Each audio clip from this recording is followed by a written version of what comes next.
You're sitting there, I'm sitting here. Let's go over part 3.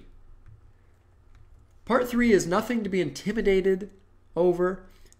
We're going to look at the layout, and I'll show you that it can be just as easy as part 1 and 2.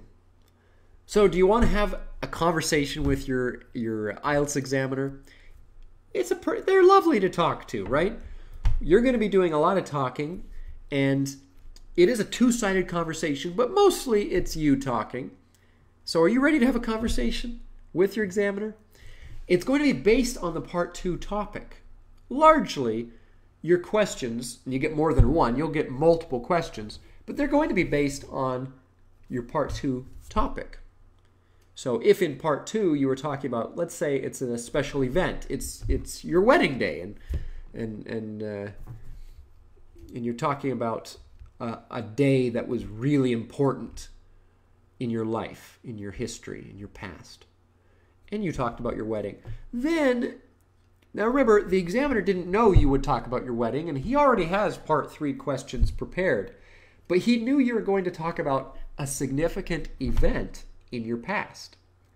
So he's going to go ahead and extrapolate on that topic with part 3 questions about significant events. So he might ask you, what are some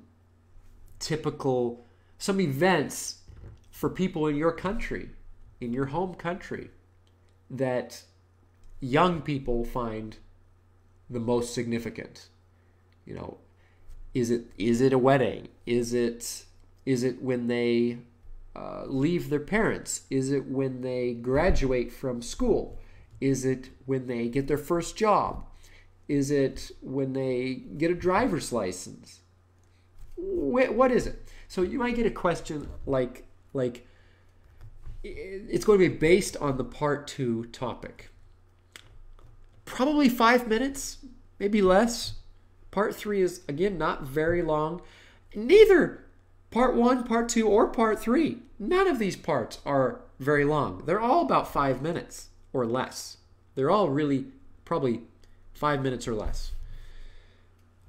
Remember, the whole thing is only 11 to 14 minutes. So you can get through this. You can do it.